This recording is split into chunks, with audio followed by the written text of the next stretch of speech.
y todos en esta tarde de miércoles 6 de julio.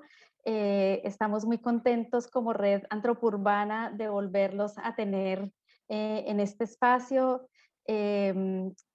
Hace una semana hicimos precisamente el lanzamiento de la Red Antropourbana, que es la red de investigadores en antropología urbana, y les habíamos contado que íbamos hoy a inaugurar, digamos, un espacio que para nosotros es importante y nos alegra mucho hacer esta inauguración también de este espacio el día de hoy, que se denominan las conversas antropourbanas, y en las cuales pues vamos a estar como trabajando diversas temáticas que les iremos compartiendo a todos ustedes. El día de hoy vamos a tener una conversa entre Jimena Ramírez Casas. Ella es antropóloga de la Universidad de los Andes y en este momento es doctorante en Ciencias Sociales en la Universidad de Buenos Aires. Y va a tener, digamos, esta conversación con nuestro moderador invitado, que es Federico Pérez Fernández. Él es antropólogo también de la Universidad de los Andes y posteriormente realizó sus posgrados en Estados Unidos, una maestría en Ciencias Sociales en la Universidad de Chicago y su doctorado en Antropología Social en Harvard University, y actualmente es profesor en Portland State University. Entonces, pues les damos la bienvenida también a Jimena y a Federico a este espacio. Les agradecemos que estén pendientes también del chat. Posteriormente les vamos a compartir un enlace para que por favor, pues digamos, realicen una inscripción. Para nosotros es importante porque vamos a ir consolidando unas listas de difusión para poderles contar sobre los próximos eventos que vamos a ir también realizando y las actividades e informaciones que vamos a ir teniendo. Entonces, les agradecemos muchísimo que pues también, digamos, estén pendientes de esto. Y yo, digamos, sin más preámbulo, aparte de decirles que la red antropourbana pues es una red que precisamente tiene como objetivo hacer visibilización, fomento y difusión de los trabajos en antropología urbana, pues hoy se complace de tener esta primera conversa con Jimena y Federico. Entonces le damos la palabra a Jimena y Federico para que ustedes nos vayan contando, y pues en la medida en que vaya avanzando esta sesión, pues ellos nos van a ir también, digamos, integrando a los participantes para hacer intervenciones, pero pueden también ir colocando sus comentarios o preguntas en el chat. Entonces, bienvenidos Jimena y Federico a este espacio.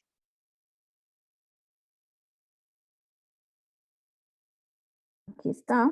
Buenas tardes, noches acá desde Buenos Aires. Acá en invierno muy frío ya y de noche casi, pero acá listo. Hola a todos, muchas gracias por la invitación y bueno, muy contento de estar en este espacio y de conversar con Jimena y con todos ustedes.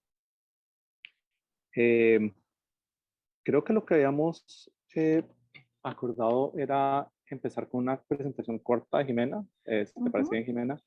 Sí.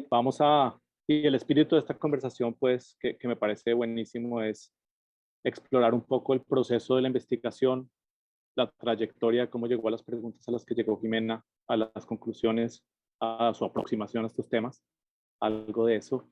El detrás de escenas de la antropología urbana, que me parece fascinante hablar de eso y saber más sobre lo que hizo Jimena en su investigación, las personas con las que colaboró y con las que habló, el proceso mismo en la investigación, digamos. Entonces, eso queda ahí abierto.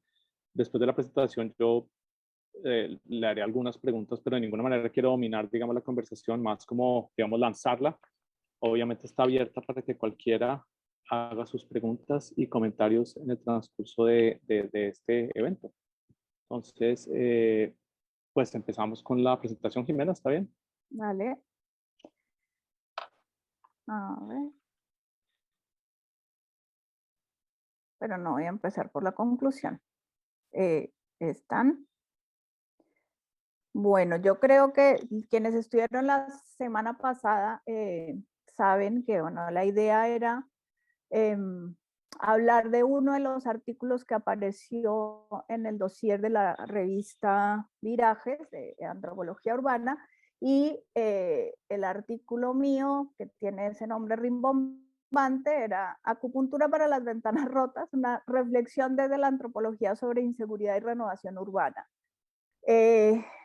Nada, que la idea del artículo era, fue en ese momento, reflexionar sobre conceptos muy específicos de renovación urbana con base en referentes empíricos en los que he trabajado a lo largo de mi formación desde antropóloga y ahora en el doctorado. Entonces, y con la idea de la reflexión antropológica, sobre todo pensando en comparar, en un punto de vista comparativo, dos ciudades absolutamente diferentes, pero no tan diferentes, que son las dos ciudades en las que he vivido los últimos años, todos mis años. Así que,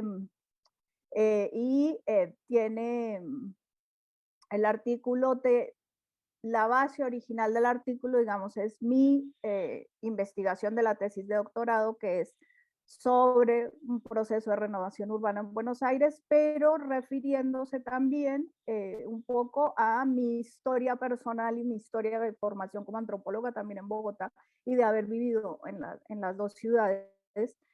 Y tenía una idea o específica que tenía que ver cómo cruzaba, que en la primera charla que tuvimos la semana pasada, Andrés Salcedo lo había dicho, de algunos de los temas específicos en los que trabajamos, quienes trabajamos en antropología urbana, siempre tenemos como cuestiones que están ahí sonando, resonando, y una de estas cuestiones era la inseguridad, y la inseguridad así como muy grande. Entonces, el artículo que Claudia creo que les había pasado el link, y si no, bueno, después lo pasamos, está para mirarlo. No les voy a contar qué dice el artículo, porque no era esa la idea, pero sí tenía que ver con hablar de estas dos ciudades específicas en el marco de lo que se llama el urbanismo neoliberal, que tiene que ver con estas ciudades, los procesos urbanos en los últimos 40 años, digamos, y cómo todas estas situaciones globales y no tan globales se van presentando en nuestras ciudades específicas. Entonces, por ahí estaba la idea de esta imagen.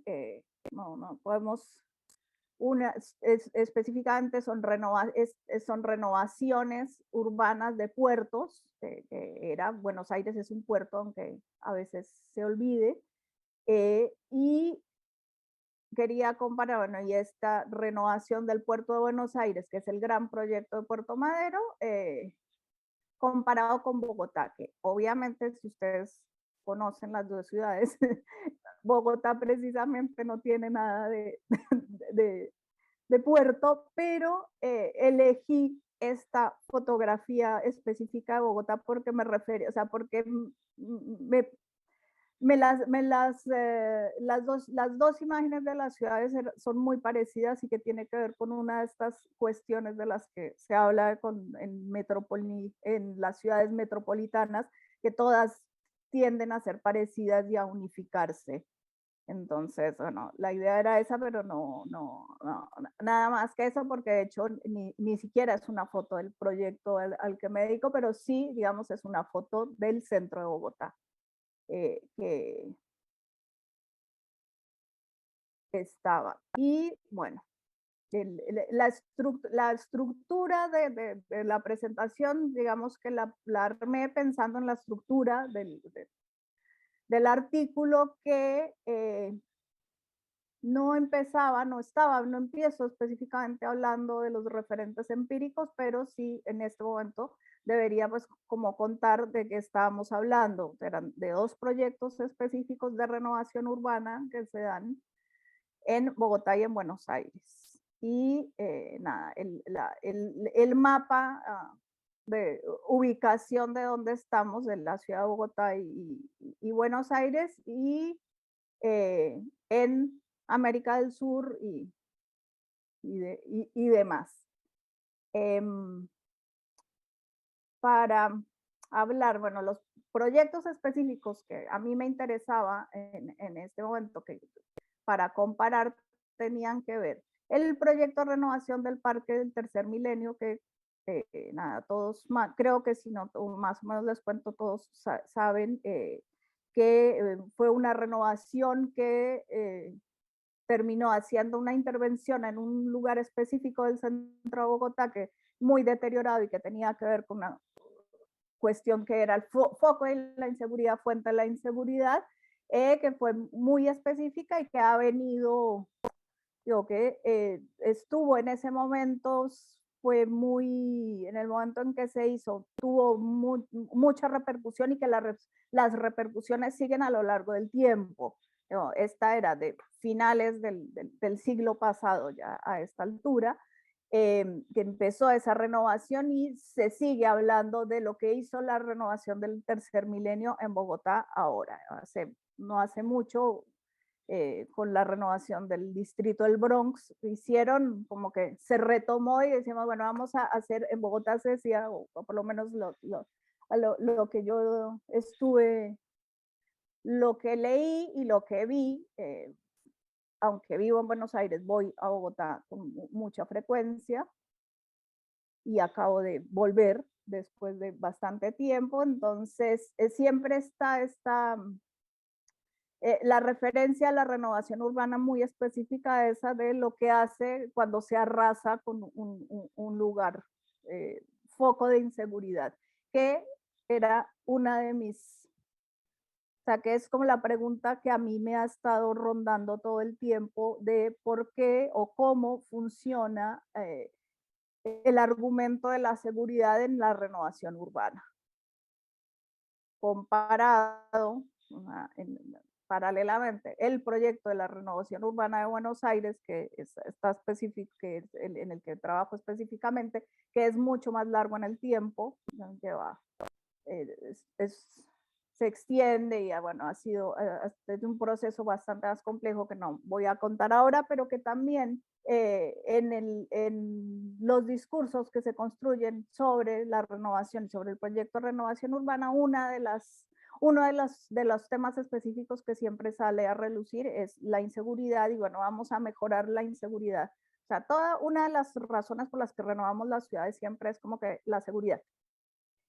Y la idea del cuadro tenía que ver como comparar cosas muy específicas como el propósito, si ustedes ven, entonces necesitamos recuperación urbana, refuncionalizar el área portuaria, o sea, siempre tenemos unos términos muy específicos que hablan de renovar, recuperación, mejorar, o sea, tenemos ahí varias, y hablando en cuestiones de planificación tenía que ver con que estos planes de renovación urbana, por lo menos en Latinoamérica, siempre son de iniciativa pública, o sea, no de iniciativa pública gubernamental, quiero decir, y a veces tiene financiación mixta o financiación solamente pública. En este caso específico, en Bogotá,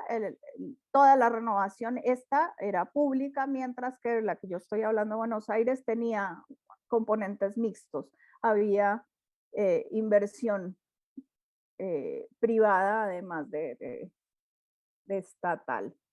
Y nada, una delimitación de quiénes eran los actores específicos, digamos, que estaban dentro del proyecto de renovación, quienes decidían y quienes tomaban las decisiones. Entonces, otra de las cuestiones que siempre termina uno de aclarar en estas diferencias de ciudades, la Argentina, al contrario de nuestra República de Colombia, es una república federal argentina. Entonces tenemos varios entes gubernamentales desde el gobierno nacional, el gobierno local, y todos tienen diferentes, entran a jugar de diferente manera. Y una de las formas que por lo menos en Buenos Aires se hizo y que después la están exportando, tiene que ver con formar empresas mixtas entre los estados el Estado Nacional y el Estado local. Creo que era una cosa como muy específica que tiene el proyecto de Buenos Aires, que en ese sí no lo podríamos comparar con el proyecto de renovación urbana de Bogotá. Pero bueno, esa idea de contextualizar más o menos los proyectos que a mí me interesaban y por qué específicamente hablando de la seguridad. Y ahí salto a, digamos, me voy del referente empírico que tenía, de los referentes empíricos de las ciudades, y pensaba en una de las cuestiones conceptuales de las que partía mi trabajo, que era la justicia espacial, el concepto de justicia espacial, que, bueno, no vamos a ahondar en el origen y en las discusiones como filosóficas y de la justicia y de qué hablamos cuando hablamos de justicia espacial, pero sí la coyuntura, digamos, que acabamos de pasar o que estamos todavía pasando, que tenía que ver con la pandemia y qué hacía la pandemia, me parece que fue es una de las formas en las que se hace evidente a qué me refiero cuando hablaba de justicia espacial y de inequidad. Y para eso elegí estas dos imágenes que, nada, me estaban diciendo hace un par de años, estábamos todos que nos teníamos que quedar en nuestra casa y desde los estados locales nacionales se decía, bueno, para cuidarse hay que quedarse en la casa, una de las medidas del aislamiento. Y había, o sea, ahí teníamos un montón de gente que ni siquiera tenía casa, ¿no? Entonces, ¿de qué hablo cuando hablo de justicia espacial? De esa expresión de la inequidad que se veía en las ciudades y la estuvimos viendo en las dos, y bueno, ahí están las dos imágenes. Esta del quédate en casa era la campaña que se hacía acá en Buenos Aires, y bueno, creo que no tendría que explicar mucho esta foto, salvo para los que no son colombianos, cuál es la referencia que hace de ahí tiene su hijo de puta casa para la cuarentena. Si la tengo que explicar, la explico, pero trataría de no hacerla ahora. En esta cuestión de la conceptual, entonces me preguntaba yo, digamos, el origen de la pregunta mía tenía que ver, entonces, ¿cuál era vuelvo al principio, cuál es la relación de la renovación urbana y la inseguridad del crimen, el delito? O sea, ¿qué era lo que, o sea, desde dónde estaba? Entonces, digamos, una primera parte del artículo, hago, además de la referencia a la justicia espacial, bueno, también el acercamiento a esta relación y específicamente, ahí sí ya pensando una cosa que habíamos hablado desde la vez pasada, de cuál era la especificidad que nos daba la antropología o ser antropólogos para acercarnos a estas cuestiones urbanas, a estas cuestiones problemáticas. Y bueno, como siempre, nada mejor que volver a los clásicos, y entonces mi referencia al principio eran los sociólogos de la Escuela de Chicago y los sociólogos de la Escuela de Chicago, que dentro de las muchas cosas que hicieron, además de ser pioneros en investigar las ciudades, una de sus principales, o uno de sus principales aportes, creo que estaríamos casi todos de acuerdo, espero que sí, y si no, bueno, lo discutimos, era el uso del método etnográfico para acercarse a estos problemas. Y nada, por eso la importancia que para mí sí es, sigue siendo como muy, muy importante remarcar que como antropólogos o como herederos, digamos, de esta tradición antropológica, sí tenemos mucho que aportarle a quienes hacen ciudades o quienes hablen sobre las ciudades, los planificadores, los urbanistas, y que digo que desde la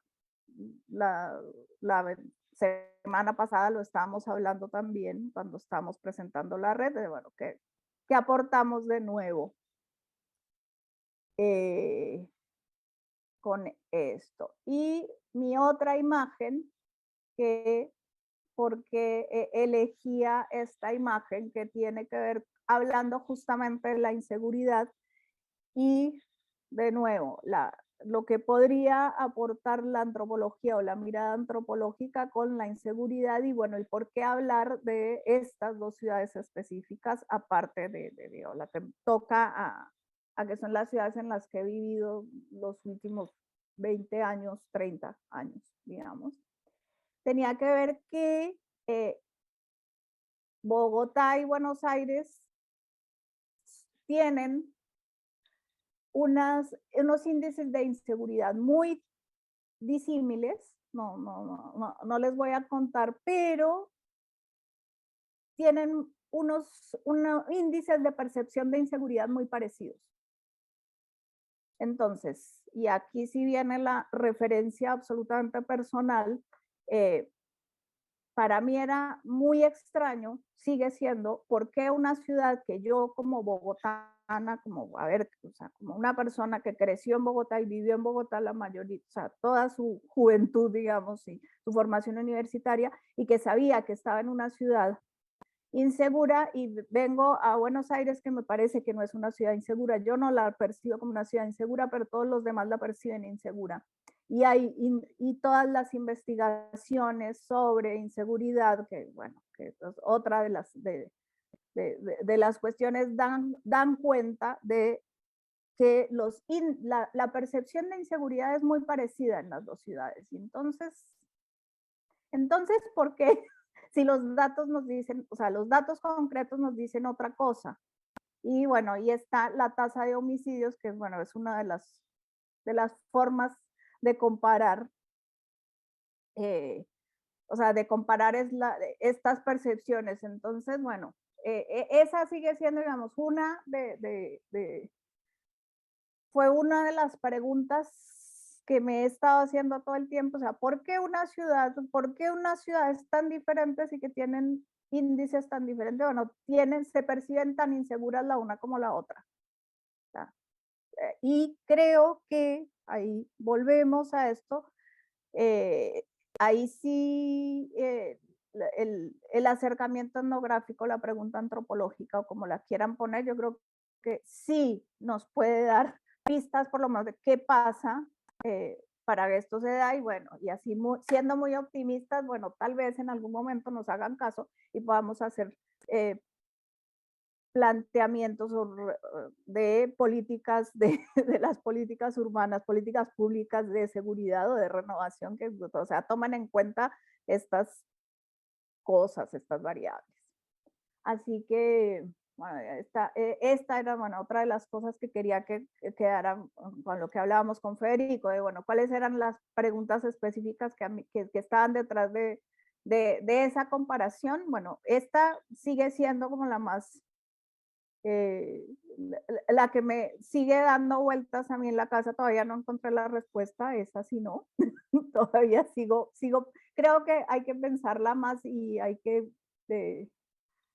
plantear otras cosas, o sea, plantear otras preguntas que que además no las pienso plantear yo sola, digamos.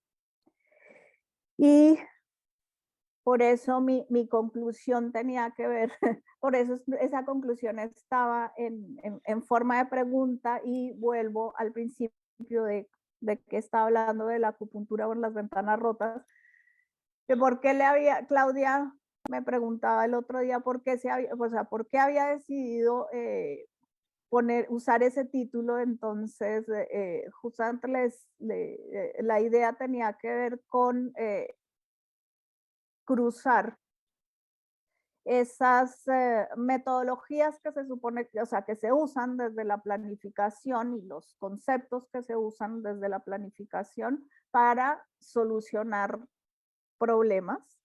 Entonces teníamos, o sea, todos partimos, aunque, digo, una de las cosas que lo digo en el artículo y que en general lo creo firmemente, el conflicto o las situaciones conflictivas no necesariamente deben tener una carga negativa ni son malas porque sí, sino bueno, pasa porque vivimos en comunidad y no podemos vivir todos en armonía todo el tiempo. Pero se interpreta como un problema. Entonces, y uno de esos problemas, bueno, ahí tiene que ver con esta teoría de las ventanas rotas, que sigue siendo como el eje de casi todas las políticas públicas de inseguridad, de seguridad e inseguridad en estas ciudades. En estas quiero decir nuestras ciudades latinoamericanas específicamente. Entonces, bueno, ahí, o sea, bueno, y mi idea era decir, bueno, hacemos acupuntura pensando en esta postura que dice que la acupuntura es la intervención en sitios específicos para como que irradian bondad o cosas buenas al resto de la ciudad y al resto del espacio. Bueno, y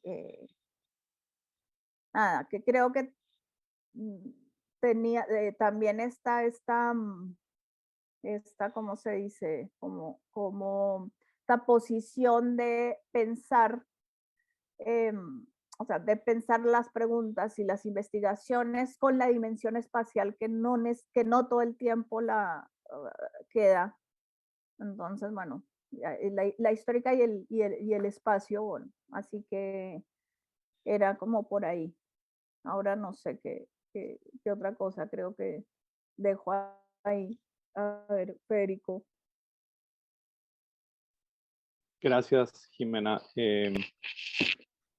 Y gracias, bueno, el artículo también me encantó, y creo que acabas de así como mostrar un panorama de la complejidad como de la que estás tratando de abordar en el artículo, las diferentes como los diferentes conceptos, fenómenos y cómo se entrecruzan, digamos, que al final escribes justamente sobre eso. La perspectiva antropológica supone reconocer la heterogeneidad y complejidad de nuestras ciudades, ¿verdad? Entonces, como la visión que nos da eso sobre procesos como los que estudiaste. Bueno, yo, si pudiéramos tal vez, y como lo decía antes, para mí es muy útil, no, pues no solo digamos útil, sino también interesante saber un poco más de digamos, como de la detrás de escenas y de la historia que llevó, digamos, a tu proyecto inicialmente. Si pudieras compartirnos un poco cómo fue que llegaste digamos, a Puerto Madero a estudiarlo de esta manera. Claro, un plan que es un referente, digamos, en Latinoamérica, del cual se ha hablado mucho en círculos de planificación y de política urbana y digamos, de inmobiliarios, etcétera. Pero claro, un abordaje bien diferente, que lo encuentras en cierto momento, digamos, de su historia también, que creo que eso es interesante, como la vida después del plan, ¿verdad? O sea, es un plan de largo, digamos, que ha tenido su historia larga, de varios años, y tú, digamos, que lo agarras en cierto periodo histórico, que también me parece súper interesante, pero ir un poquito más de cómo llegaste ahí, cómo te metiste, digamos, en ese campo, digamos, de hacer etnografía ahí, con quién, digamos, o con quiénes, y cómo fueron apareciendo esos temas, que también es algo que creo que ayuda a entender bastante un proyecto, ¿verdad? O sea, todos los que hemos hecho etnografía creo que hemos experimentado ese momento en que tal vez entramos con una idea y en el proceso sale algo diferente, importante que, digamos, captura nuestra atención y nuestra imaginación antropológica, por decirlo así. Pero entonces un poquito esa historia, digamos, de ese proyecto sería, yo creo que sería muy útil para todos nosotros como conocer un poco más de eso, hacia el nivel más sobre el terreno de cómo se llevó a cabo, incluso, no, inclusive metodológicamente, etcétera, como las historias ahí de cómo llegaste a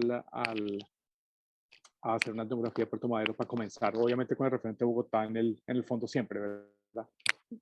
Sí, a ver, entonces ahí queda un poco difícil como no empezar con la historia de mi vida, pero juro que no me demoró tanto.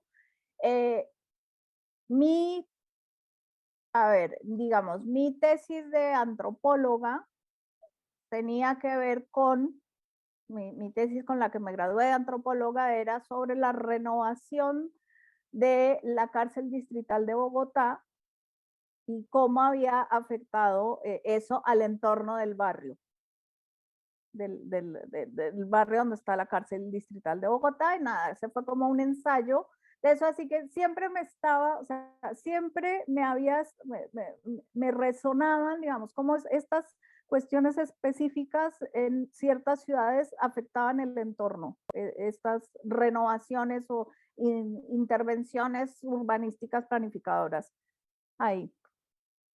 Las circunstancias que me traen a vivir a Buenos Aires me hacen llegar hace exactamente 20 años, 22 años, cuando el proyecto de Puerto Madero ya había empezado, o sea, ya se había empezado la renovación, pero todavía no se había terminado. Entonces, básicamente yo la vi, o sea, veía, y porque vivía bastante cerca de Puerto Madero, y era una de las zonas que recorría en mi vida común y corriente. No, ahí sí ya no pensaba en modo antropológico, sino en mi vida de vecina que estaba conociendo una ciudad a la que había llegado. Y nada, tenía referencias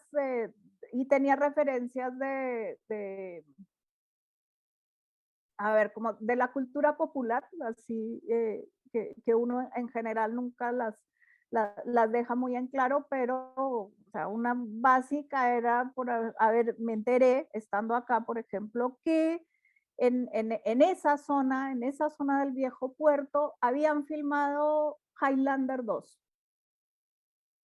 Entonces, como que cuando me enteré de eso, decía, o sea, o sea, quería ver la película de vuelta, una película absolutamente popular, para verla, y a ver si lo identificaba, ¿viste? Eso que uno trata de hacer, a ver si reconozco ese lugar.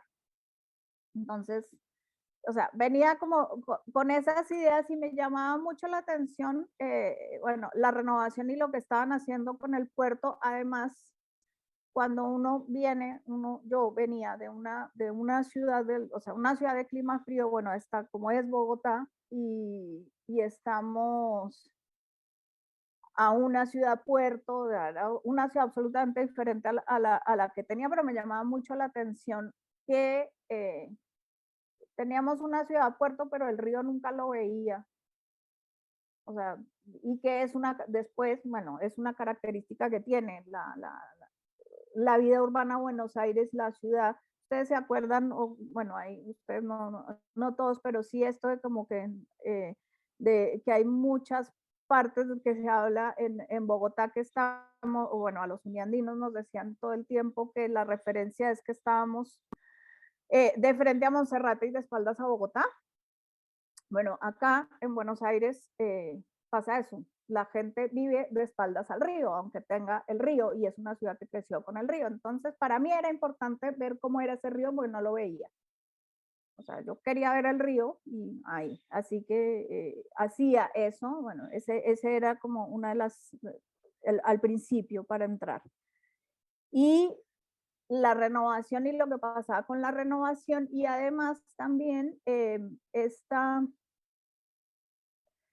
esta renovación que se hacía Buenos Aires, en la que se supone que empezaban a sonar todas estas cuestiones de la gentrificación y de la expulsión y de todas estas cuestiones del urbanismo neoliberal que pasaban, y que siempre Buenos Aires y Puerto Madero decían, bueno, es que Puerto Madero es como que están gentrificando la ciudad, o que están gentrificando Buenos Aires. O sea, un ejemplo de la gentrificación de la ciudad, y no me van a gentrificar nada porque ahí no vivía nadie, o sea, es otra cosa. No, pero había como toda esa discusión entonces, y a mí me llamaba la atención básicamente que la gente que trabaja en estudios urbanos, antropología urbana, que hacía etnografía urbana acá, no miraba esa zona. Y yo quería ver qué pasaba. Entonces, nada, me interesaba, además, bueno, ya también por cuestiones mías específicas, me interesa la circulación, el uso del espacio público, y justamente como se estaba configurando ese barrio nuevo, entonces veía cómo se formaba el barrio. O sea, no era un lugar donde estuvieran ya trazados los lugares y que los usos, sino que vi casi que de entrada cómo se empezaba a usar y cómo se usaba, y estas cosas de que los planificadores piensan una cosa y la gente la usa, después el vecino o el usuario después lo usa. Bueno, porque también otra de las particularidades que tiene Puerto Madero es que, digamos, es una zona cara, de estratos altos, o sea, sus habitantes no son precisamente populares, entonces no usan el espacio público, pero es una parte, o sea, y es un espacio público que funciona como privado en muchos momentos, pero sigue siendo esto que les contaba por la característica de la ciudad, como era la zona del antiguo puerto.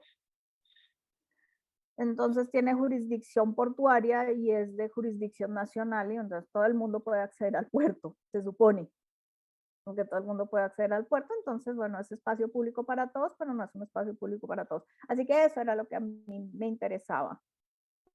Las tensiones que había en el uso del espacio público, sobre todo, y cómo se usaba, y además nada, por conveniencia de que lo veía. Yo vi en ese momento, en el momento en que yo empecé el trabajo de campo y hacía el trabajo de campo, vivía, o sea, a menos de 10 cuadras de ahí.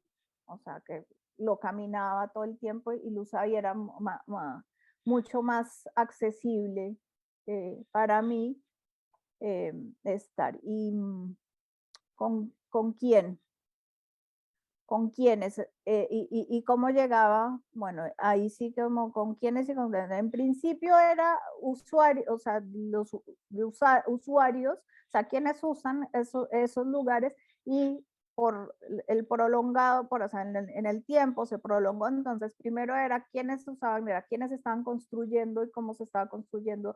Entonces, que teníamos usuarios que, digamos, serían sectores populares, porque eran los trabajadores y los que iban, y como esas redes de las redes que se tejían ahí en la construcción del barrio. Y ahora ya, cuando se terminó y que definitivamente se acabó, o sea, ya está terminado el proyecto, quiénes son los nuevos usuarios, y bueno, ahí hay y quiénes los visitan, cómo se visitan, también las diferentes formas de uso. Y lo que yo he hecho en general tenía que ver con observación y con trabajo de campo, de ir y mirar y registrar, y muy pocas veces hablar con gente, más para cuestiones muy específicas, digamos, no, porque también me pasaba que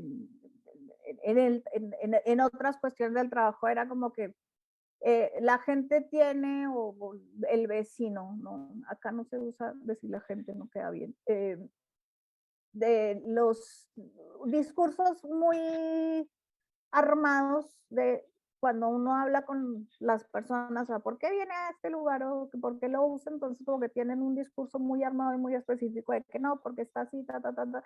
Yo decía, bueno, ese ya lo sé, yo quiero ver de verdad cómo se usa, quién lo usa y por qué van ahí, y si de verdad es también por mi, o sea, y ahí sí partía desde mi punto de vista, era porque a mí ese espacio me gustaba porque me permitía, no sé, el acceso a otros lugares de la ciudad, o bueno, y al río después, ¿no? Entonces,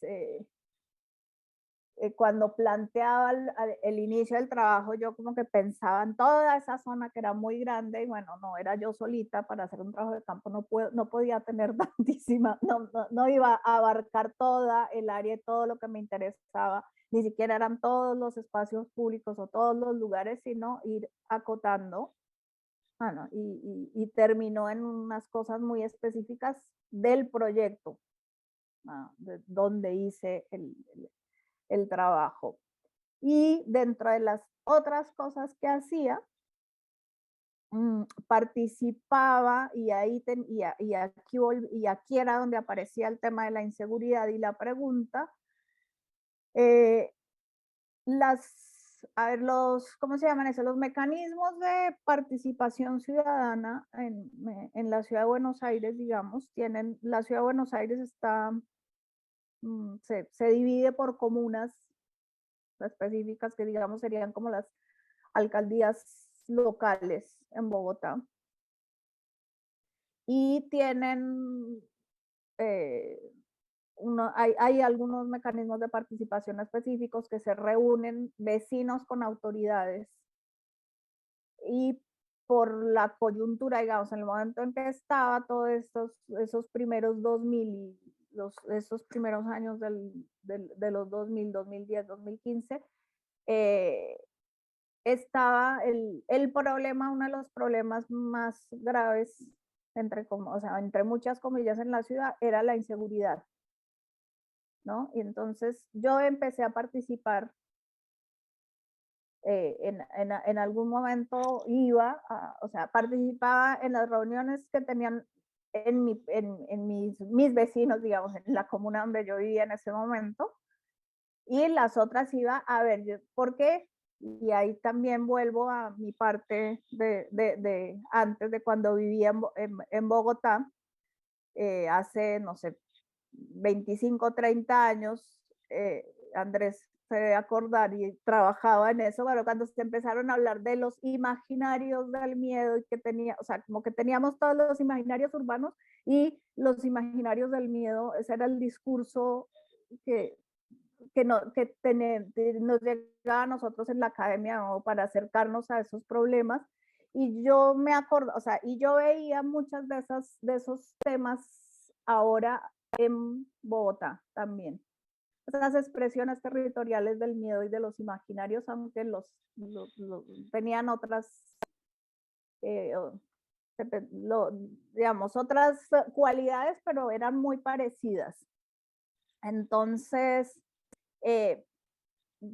para mí era muy, o sea, me llamaba muchísimo la atención cómo la gente hablaba de lo que le producía inseguridad acá, y cuáles eran las fuentes de inseguridad que había en esta ciudad. No, aunque no era el tema específico mío, pero sí había sido en otro momento, entonces ahí volvía. Y también por salirse un poco del tema de la inseguridad, yo no, o sea, a ver, el trabajo de campo y mi propia investigación como que lo había dejado relegado porque no me interesaba ahondar específicamente eso, también por el marco en el que se desarrollaba el trabajo mío en ese momento, que tenía que ver con la beca de investigación que tenía, donde el tema de la inseguridad lo pensaban otras personas y no lo pensaba en el marco de los proyectos en los que yo estaba, pero quedaba, o sea, uno va tomando notas y quedan notas al margen. Y esto de la inseguridad, bueno, salió ahora en este artículo, creo que es la primera vez que lo escribo, o sea, que lo plasmo en un texto específicamente hablando de inseguridad, antes no lo había hecho, en las cuestiones en Buenos Aires. Así, por ahí. ¿Algo más me quedaba? Gracias, Jimena, no, es súper interesante y útil. Bueno, no quiero acaparar, voy a preguntar otra y Bueno. obviamente, por favor, vayan preparando sus comentarios, preguntas en cualquier momento, solamente para mantener así como el ritmo. Y tenía que ver con algo que hiciste tanto en la presentación como ahora hace un momento, que es muy, digamos, muy clave en este artículo y en tu trabajo en general, que es la dimensión comparativa. Pensar la dimensión comparativa en la etnografía urbana, que me parece importante e interesante. Y digamos, tengo ahí algunas ideas no muy bien formadas, pero las voto ahí, digamos, a ver si sirven de algo, pero tal vez no sé cómo conectarán con lo que tú has pensado, pero desde el título mismo uno ya ve conceptos que han circulado mucho, no solamente en Latinoamérica, sino en el hemisferio, ¿verdad? Ventanas rotas, que ha viajado desde Nueva York hasta Buenos Aires y a otros lugares más, me imagino. Acupuntura urbana, que yo mismo se la doy a muchos planificadores, ha circulado bastante digamos, en así, circuitos de expertos, digamos, y no expertos tal vez en Latinoamérica y más allá. Entonces está eso, digamos, están esos conceptos, circulan, eso es digamos, una parte. Por otro lado, veo un esfuerzo por comparar contextos diferentes, como ponerlos juntos y mostrar sus diferencias y similitudes al traerlos y ponerlos bajo el mismo lente, digamos. Podría ser otra manera de pensar lo comparativo. Entonces, nada, como elementos ahí que de pronto sería interesante oírte decir un poco más cómo los ves, cómo ha sido, digamos, el trabajo analítico al abordar la comparación etnográfica, algo que es tan situado, ¿no? La etnografía es digamos, un ejercicio, claro, hay mucho debate sobre esto, en la disciplina de antropología, etcétera, todos han cuestionado qué tanto no, pero sigue siendo, ¿no? Una inmersión en un contexto con unas personas, ¿no? En el terreno, una cosa bien, digamos, sensible al contexto histórico, al contexto sociocultural y político o a los contextos, ¿verdad? Entonces, digamos que cómo piensas esas relaciones sería una parte de mi comentario pregunta, digamos. Y lo otro, solamente yéndote a hablar de seguridad, ¿verdad? Y ya lo estabas diciendo. Y hay otros términos ahí, ¿verdad? Está, digamos, neoliberalismo, seguridad, renovación, estos grandes como conceptos que son aplicados en diferentes partes de Latinoamérica y del mundo. Cómo aterrizan en el trabajo etnográfico y antropológico, ¿verdad? O sea, casi que te lo voy a decir y me parece súper interesante hablando de imaginarios o de la experiencia misma de la seguridad, ¿no? Cómo es de diferente, a pesar de que pueden ser utilizados políticamente para fines similares, por ejemplo, el discurso de la seguridad, para hacer una renovación, para especulación inmobiliaria, etcétera. Pero cómo es que estos discursos varían o no, las experiencias mismas y digamos, las ideas asociadas a seguridad e inseguridad en un contexto, digamos, histórico, local específico. De nuevo, y ambas cosas pueden pasar, ¿verdad? Pueden haber circulado entre contextos, pero también adquieren esa circulación especificidad de estos diferentes lugares al mismo tiempo. Entonces, nada, tal vez provocas, como lo que me provocaste para pensar así, leyendo el artículo y oyéndote hablar, no es una idea formada para nada, son como puntadas a ver qué te generan así en la conversación.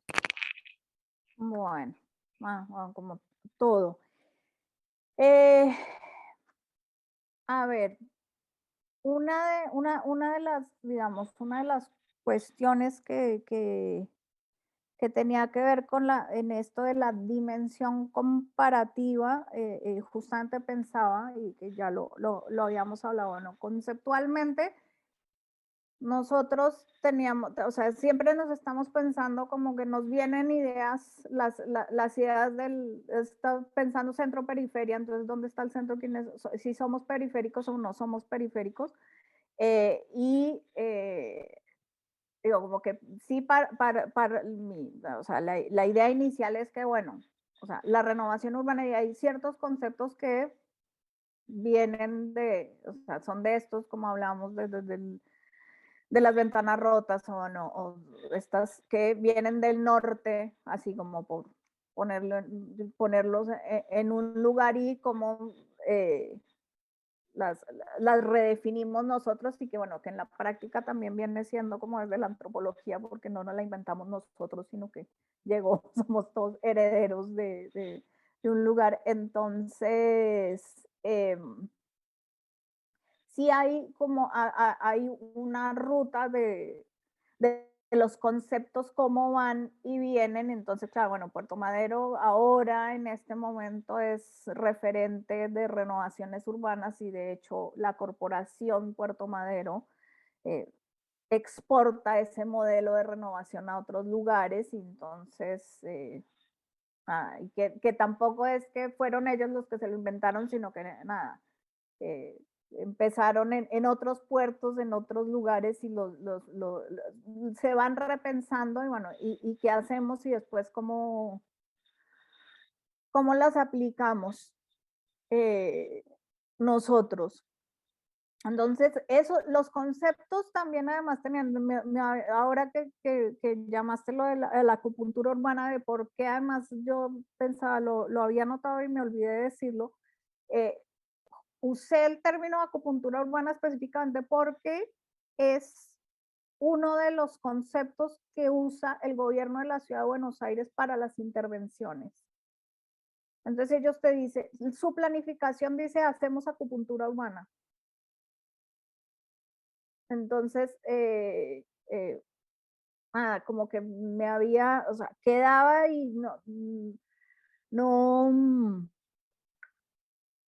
porque está todo el tiempo, digamos, pensando en qué hacen las políticas públicas, digamos, quiénes hacen las políticas públicas, y cómo surgen las políticas públicas, bueno, toda esta discusión de planificaciones y demás. Entonces, bueno, la acupuntura tenía que ver con eso, y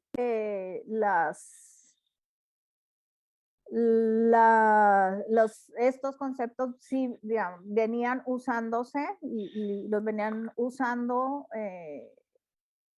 la academia local los usaba y los usa, y bueno, y yo tenía, o sea, y en este punto ahí sí se me cruzaban la academia donde yo venía y en la que me estaba, y en la que me involucré ahora últimamente. Entonces sigo estando como en ese ida y vuelta de tradiciones académicas, pero que igual bastante parecidas. Andrés está con la manito así. Hable. Sí. Hable, porque no me veo ahí. Quería como meter la cucharada, era para mencionar, digamos, frente a la pregunta de Federico, digamos, de dónde vendrá esa idea. Pues digamos, es como un modelo de renovación urbana global, pero basada en qué supuestos, porque a mí siempre me ha llamado la atención eso de que al arreglar el entorno, al modificar, digamos, el medio, pues se producen mejores personas, o digamos se enaltece de alguna manera la vida de las personas allí, especialmente en Bogotá, que está, digamos, allí el foco de intervención en un lugar, digamos, demasiado degradado, supuestamente por la venta de drogas, fuera de que pues, el cartucho, digamos, también tenía innumerables otras actividades, ¿no es verdad? Pero, digamos, esa era la percepción que se tenía, que al intervenir el medio, y al arreglar el medio, pues se arreglan las personas. Pero entonces, no sé si ustedes alcanzaron, yo sé que Jimena de pronto no entrevistó, no sé si entrevistó a los planificadores o a las personas encargadas de esa intervención en Puerto Madero, pero sé que Federico sí. ¿de dónde viene ese determinismo ambiental para aplicarlo a la planificación? Era como lo que me suscitaba eso.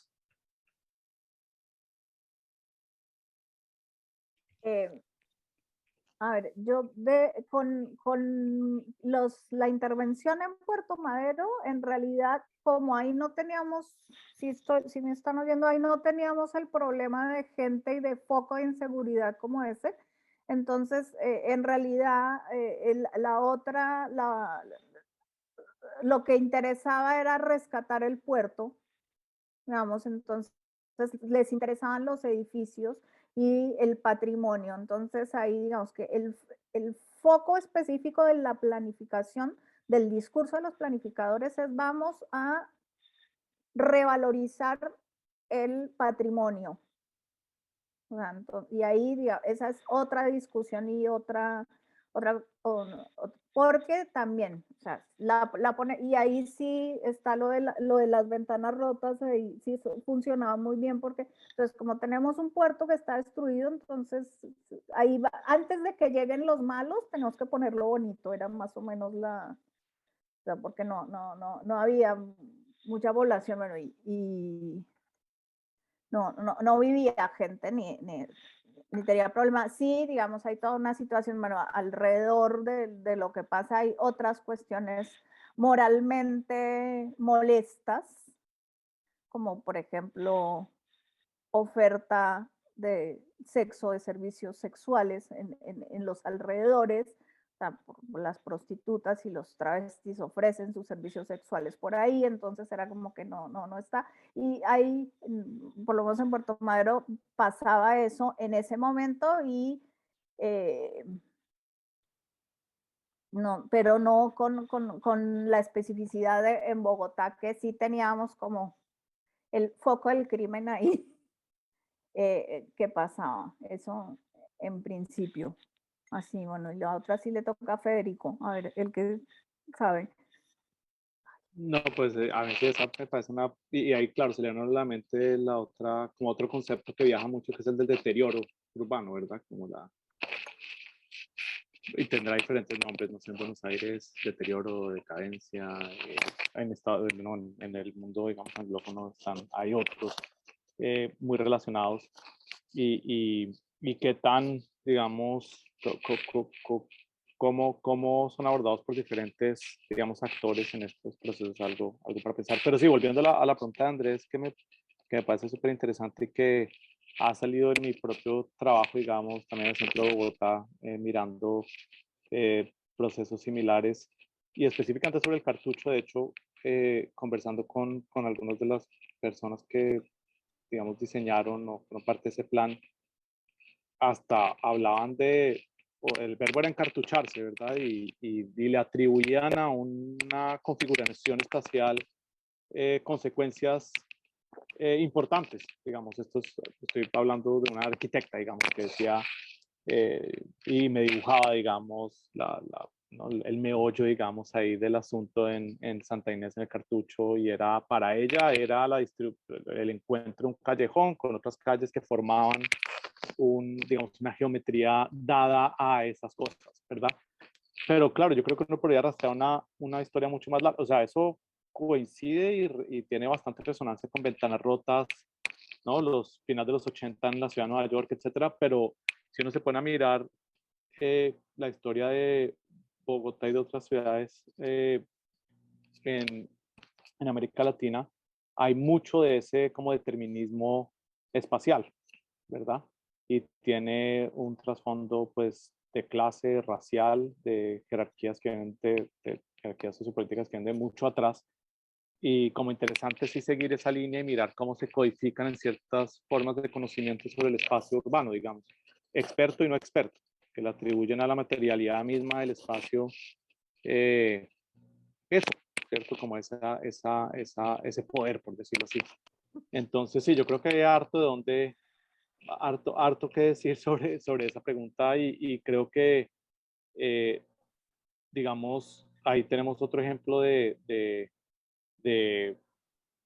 no, pues mirar a estas ciudades y derivar conceptos y, digamos, teorías importantes de, digamos, de la historia urbana de América Latina, que de nuevo, habrá resonancias con ventanas rotas, pero algo diferente está pasando, o por lo menos ilumina otros aspectos de manera más clara, diría yo. A mí me gustaría solamente hacer una corta intervención sobre el tema, justamente para pensar, digamos, la cuestión como higienista, ¿no? Que, digamos, es como un largo hilo conductor de la manera como han sido tratadas las ciudades en términos, digamos, amplios, y cómo, pues, digamos, aquí esa problemática y, digamos, esa forma de pensar las ciudades, de actuar sobre las ciudades, por eso me parecía llamativo el asunto de la acupuntura, ¿no? Porque la acupuntura al final es una cuestión, digamos, de la medicina, ¿cierto? Entonces, ¿cómo se cura este lugar enfermo un poco, ¿no? Que presenta este tipo de problemáticas y cómo, digamos, allí hay un montón, pues, de lo que plantea un poco Andrés, ¿no? Como de unas prenociones y unas cuestiones que se presuponen, ¿cierto? Que es lo que hay que tratar, que es la manera como no solamente se ven los lugares, sino la gente, ¿cierto? Entonces, la cuestión social, digamos, el habitante de calle, ¿no? Todas estas cuestiones siempre vistas como, pues, lo que ustedes también han mencionado, digamos, a través de otros conceptos como, pues, la cuestión de la degradación, ¿no? Y es una degradación física y social, y cómo todo esto se convierte justamente en lo que para los planificadores en términos generales, pues, es concebido como los problemas urbanos, ¿no? Entonces, yo quería, digamos, señalar aquí para echarle un poquito más de candela a esta conversación, porque me parece que sigue siendo un tema pues que ha venido acompañando mucho, digamos, los estudios urbanos, ¿cierto? Y, digamos, los trabajos también de la antropología urbana, pero que siguen apareciendo. Me recordaba también un poco los trabajos de Camilo sobre la obsolescencia, este concepto también un poco, digamos, cercano a estas cuestiones, y quería, digamos, pues mencionarlo porque ahora que hablabas justamente de acupuntura, pues me parece que es interesante como para seguir, digamos, en esa línea. No sé, Rolando, ¿levantaste la mano? Enciende tu micrófono.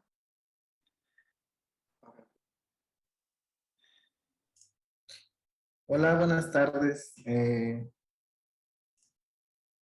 Quería hacer una pequeña intervención ahora que se pone muy buena la discusión. Antes que nada, comentar que el trabajo que acaban de presentar es bien interesante y justamente me estaban surgiendo muchas ideas en torno a lo que uno pudiera observar, que es como dos paradigmas vinculados a la idea de seguridad en las ciudades. Yo recuerdo cuando leí el título del artículo que lo primero que se me vino a la mente fue la idea de esta anécdota cuando en la Ciudad de México se intentó traer a uno de los personajes que había diseñado algo así como una política de seguridad de Nueva York, que iba a ser y que iba a traer los grandes cambios y que todo se iba a arreglar. Y el punto central era justamente que no puede haber tolerancia. Es decir, si dejamos que se deterioren ciertos espacios, si dejamos que la ley no se aplique, o sea, que si se deja de aplicar la ley por el menor,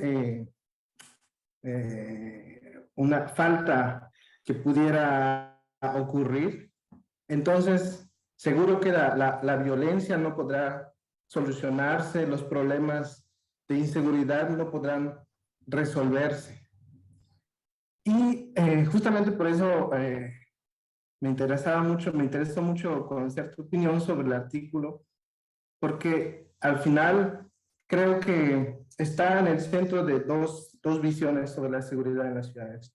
O se aplica la ley, que era lo más básico en términos incluso neoliberales, es decir, la aplicación de la ley como tal, o a través de políticas sociales que tiendan hacia los procesos de cohesión, ya sea los barrios o la recuperación de esos espacios públicos que permitan a los ciudadanos, a los habitantes de las ciudades, apropiarse y hacer uso de ese espacio, lo que indudablemente tiene que ver con inversión social en términos políticos y con una visión pues prácticamente muy distinta a la visión tecnócrata o neoliberal de las ciudades. Y entonces yo me pregunto, tal vez puede ser una discusión mucho más amplia, ¿cuál era cómo te sitúas tú en esta disyuntiva como antropóloga, de estas visiones en torno a la seguridad en las ciudades? Es decir, ¿cuál es después de haber hecho tu investigación, cómo te situarías, cuál podría ser tu perspectiva, tu opinión sobre las políticas de seguridad urbana y cuáles han sido como los aportes para las poblaciones en las que has trabajado, del trabajo que has hecho, de tu investigación, si has podido tal vez comunicar los resultados de tu trabajo a planificadores urbanos, discutir con ellos la mejor forma en que se pueden generar otros procesos que indudablemente tiendan a resolver el problema de no sé, de la inseguridad, pero también del desplazamiento que en ocasiones se podrían generar incluso con el mejoramiento de un puerto, por ejemplo, que genera mayor plusvalía para un área de la ciudad que luego empieza a expulsar o criminaliza prácticas como las que estabas comentando, que ocurren cerca de esos espacios, ¿no? Entonces, eso me parece súper interesante y felicidades igual por tu trabajo.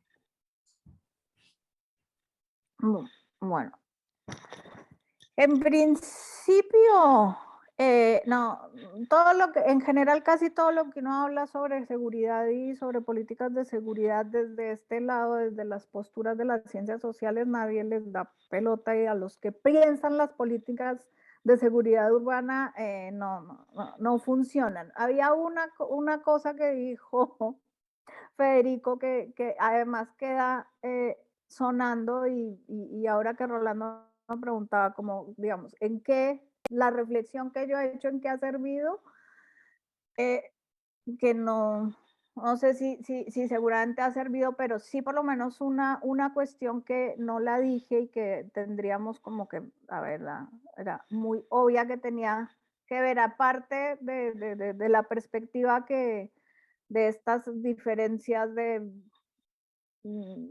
sociales y, digamos, de clase, con la gente, bueno, también estábamos con la diferencia de la perspectiva de género, y que yo no dejo, o sea, yo no dejo de ser una mujer antropóloga que se dedica a estas cosas, o sea, voy con esa mirada en mi situación, y ahí sí, digamos, la reflexividad de la etnografía, de la postura etnográfica, o sea, yo estoy situada acá donde me ven, o sea, soy una mujer migrante, además, que vive en esta ciudad y que además, o sea, y que reflexiono sobre esas cosas.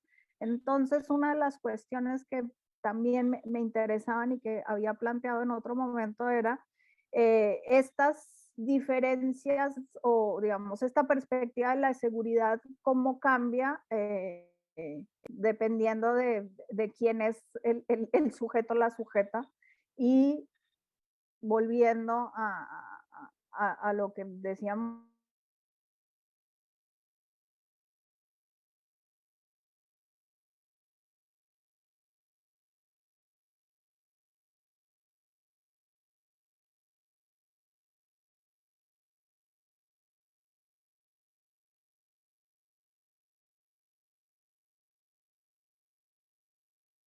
¿Cómo hace para pensar O sea, ¿cómo piensas esas dos cuestiones? Y ahí está como, si nos atraviesa toda la política pública, tiene que pensarse para quienes está diseñada.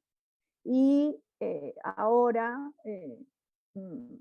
la Ciudad de Buenos Aires está pensando y está armando políticas de seguridad urbana con perspectiva de género específicamente, que era, obviamente no es algo que surja de estas investigaciones, sino bueno, de antes, pero sí se está pensando, entonces ahí me dice, bueno, tal vez acá se podría pensar y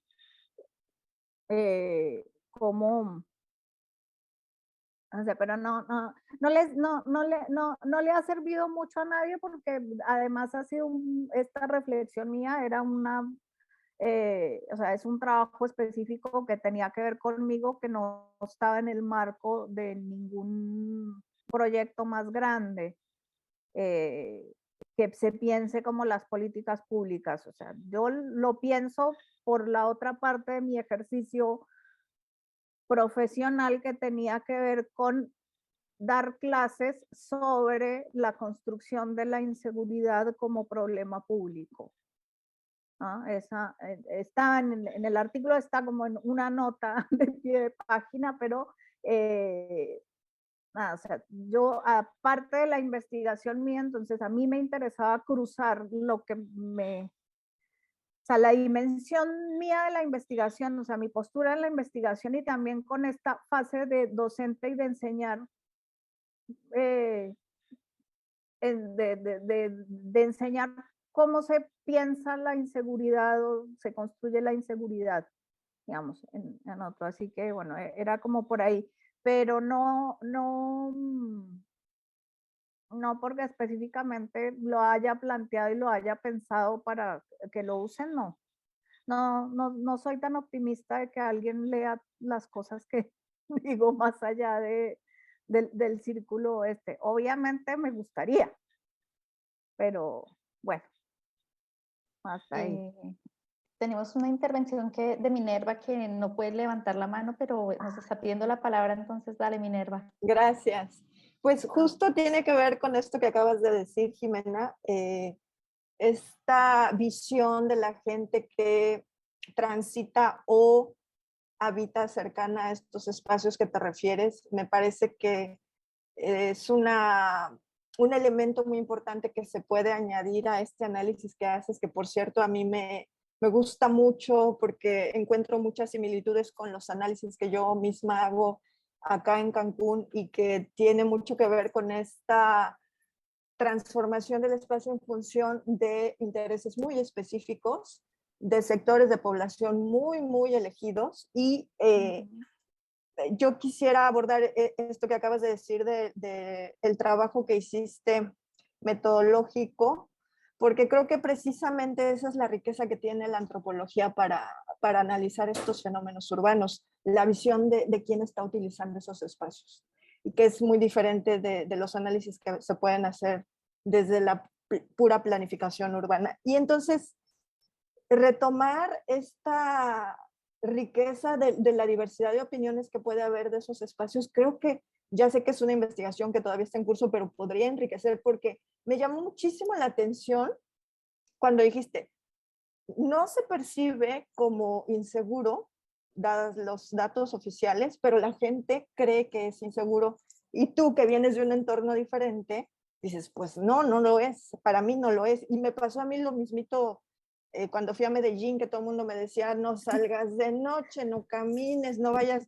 Y yo decía, vengo de la Ciudad de México, en serio que esto para mí no es nada, o sea, puedo andar con el celular en la mano y no me va a pasar nada. Para mí no era un espacio que yo percibiera como inseguro, aunque las estadísticas y la gente que vive ahí lo percibiera de una manera muy diferente. Entonces, solamente es decir que sé que es un estudio que aún está en proceso porque creo que forma parte de la tesis que estás haciendo en el doctorado, pero me encantaría que esa riqueza, que precisamente es lo que se puede aportar desde la dimensión metodológica, que es la visión de la gente, puede enriquecer mucho este tema central que abordas, que es la cuestión de la seguridad e inseguridad de los espacios, particularmente cuando son transformados desde las políticas urbanas. Entonces, era solamente eso. Gracias.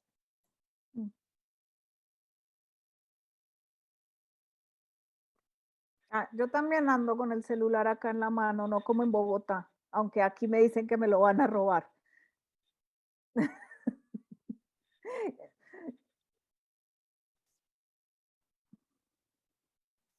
Dale, Andrés. Sí, no, digamos lo que estábamos discutiendo, o sea, me gustó mucho la intervención tuya, Claudia, y y la de Rolando, porque digamos, pues a eso un poco apuntan las políticas de renovación urbana, como que tienen el elemento de la salud higienista, ¿no es verdad? De intervenir como si los conflictos sociales, como si la violencia, como si la delincuencia fueran enfermedades, y hay que pues intervenirlo a la manera, por eso tan evocador el término de Jimena de acupuntura, ¿no? Como, digamos, identificar los focos y los puntos y allí actuar, digamos, a nivel, digamos, de la salud. Pero también está, obviamente, lo que dice Minerva y lo que dice Rolando acerca de la ley. Bueno, no, Minerva habla de la estética y yo también quería apuntar sobre eso, la estética y la ley, ¿no? Entonces, la aplicación de la ley y la estética en contextos como el tercer milenio en Bogotá, pues es absolutamente contrastante con las reglas sociales y la manera como se mueven las personas allí. Incluso hoy en día, si ustedes visitan, yo el otro día estuve con mi clase en el Bronx y pues ahora es un distrito cultural. Ha habido muchos programas, algunos positivos, otros como absorbidos por el capital, pero también está la Fundación Alzate Avendaño y está el Museo Nacional. Entonces, como que uno dice, sí, claro, esto ha cambiado, ¿no es verdad? Y, pero me parece que paralelamente o unas calles más atrás, pues siguen esas reglas informales, pues ligadas al comercio, al comercio ilegal de drogas, ligadas al mercado sexual, a quienes son los dueños de esos establecimientos. Y pues obviamente uno dice, bueno, sí, la aplicabilidad de la ley y la estética y la salud en un medio en el cual pues habitantes de calle, digamos mujeres que trabajan en el mercado sexual, trans, todo tipo de personas, ¿no es verdad?, que se rigen por otros parámetros y por otros códigos, pues es increíble pues digamos como que se me hace como impensable la aplicabilidad allí de la ley formal. Pero sí se está llegando a una intervención estética y a una intervención social, por ejemplo, de huertas, en donde las personas que trabajan con Susana Ferguson, por ejemplo, tienen unas huertas allí en lo que es la esquina redonda y tienen talleres de silografía y de arte, ¿no es verdad? Entonces sucede un poco lo que está sucediendo en en las comunas de Medellín, en algunas, lo que se da es como emprendimientos a partir de la estética y de poder volverlos turísticos, ¿sí? Entonces, bueno, era simplemente como provocaciones respecto a las transformaciones que estos espacios están teniendo.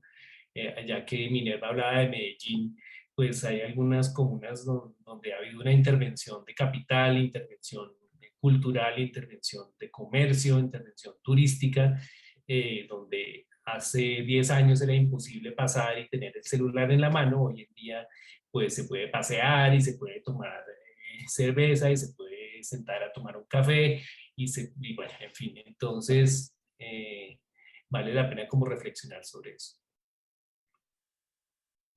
Una sola cosa, mientras que yo creo que como para seguir aumentando, que en realidad tendríamos como que definir exactamente que estamos hablando con lo que es lo legal y lo que es legítimo y la discusión sobre situaciones legales legítimas. y las que no tanto. O sea, yo creo que ni siquiera hay que pensarlo desde lo legal o desde lo que es ilegal, sino de lo que se construye como legítimo y de la legitimidad, y que ahí creo que sí volvemos a que es el punto de vista del actor, eh, o sea, la riqueza de pensarlo en estos términos, porque una cosa es hablar de lo legal, otra cosa es hablar de la legitimidad, y ahí sí la legitimidad no, es colectiva y no solamente, o sea, colectiva y no necesariamente legal.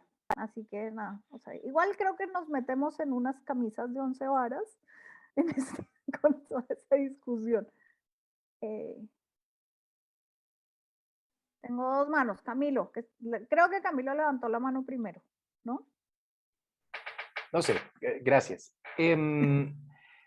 Bueno, en relación con todo lo que se ha hablado en esta sesión, hay una tesis que escribió un antropólogo en la Universidad de Caldas hace años, como en 2014, 13, por ahí, en donde, inspirado en el trabajo, en algunos trabajos de David Harvey, hablaba de espacios de consumo y de espacios para ser consumidos en las ciudades, ¿no? Es decir, hablaba de los proyectos de renovación urbana en esos dos niveles, como una producción deliberada de espacios de consumo, pero también como una producción deliberada de espacios para ser consumidos. Ahora, la pregunta es, cuando se produce deliberadamente un espacio para ser consumido, ¿quién consume ese espacio y cuál es el cambio poblacional al que en definitiva termina apuntando esa intervención?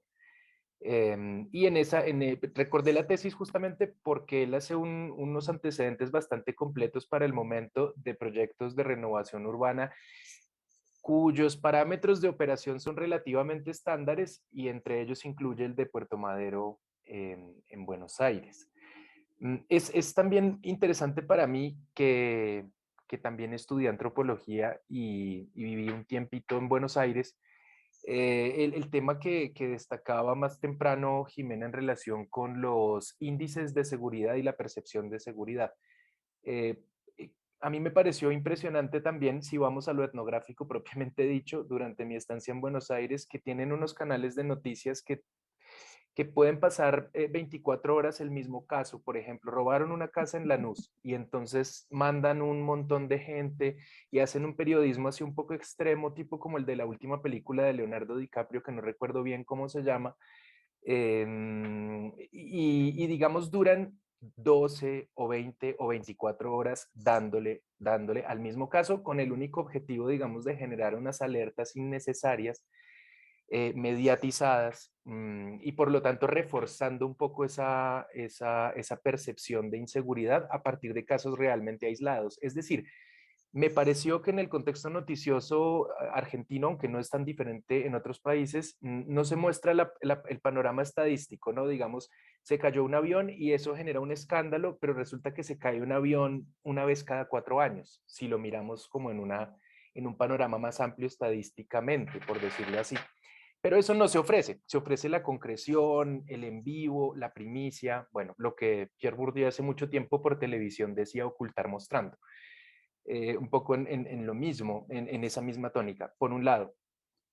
Por otro lado, a partir de mi propio, digamos, fetiche conceptual que se ha convertido en eso, la obsolescencia, pues yo entré al tema por una vía muy distinta a la de Jimena, porque me parece que en definitiva hay unas ciertas simetrías en las temáticas.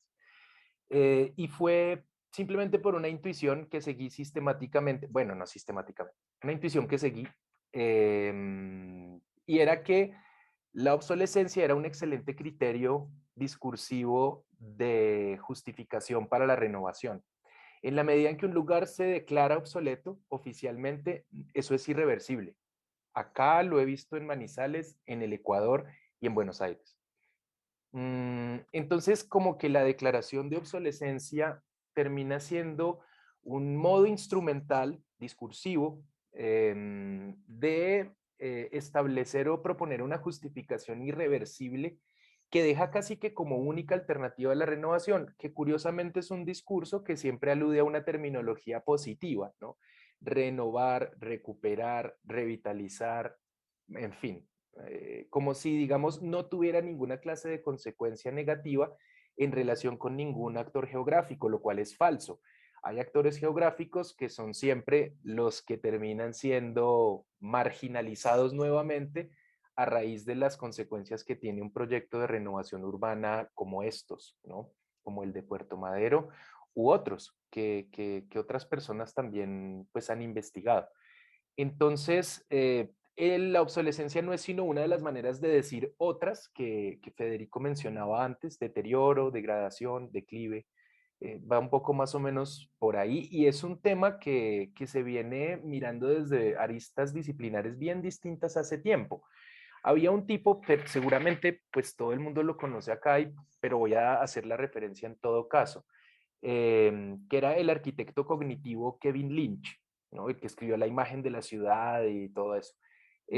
Lynch tiene un libro que compuso con otro tipo de apellido, Bensford, creo, no sé, bueno, no recuerdo bien ahora, sobre el deterioro. Entonces es un libro interesante que casi no se conoce porque es un libro sobre el deterioro en distintas ciudades, con la conceptualización de Lynch alrededor del deterioro y el aporte fotográfico del otro autor, que lamento no tener la referencia fresca acá, que también propone una especie de visualización del deterioro por medio de la fotografía, y en ese sentido también plantea una pregunta que desde hace mucho tiempo se vienen haciendo en otro lado, en otro centro de estudios que es UCL en Londres, que es cuál es la sintaxis del deterioro, ¿no? Es decir, junto a qué conviene qué clase de espacio o qué clase de contigüidad tienen que tener determinados espacios en una ciudad para salvaguardar los intereses específicos de ciertos actores, como mencionaba Minerva en el caso de Cancún, que debe ser exuberante a este respecto.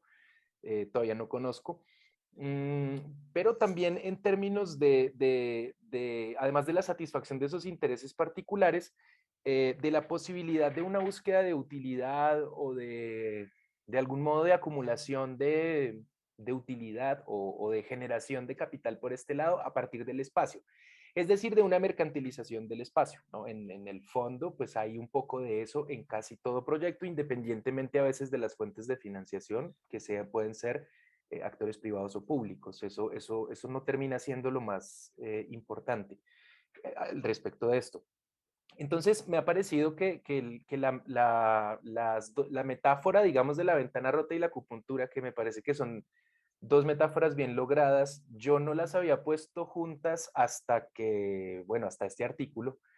La de las ventanas rotas no la tenía ni siquiera en el radar, y la de la acupuntura pues me parecía interesante porque la ciudad es una unidad socioespacial y la acupuntura es una práctica como que va a lo tópico para influir sobre lo que no es tópico. Y entonces es como si pudiéramos hacer ciertas operaciones precisas de tipo superficial y por vía casi que de la mística resolver lo estructural, ¿no? Un poco en ese sentido me parece bien logrado, porque la operación urbanística a veces es así.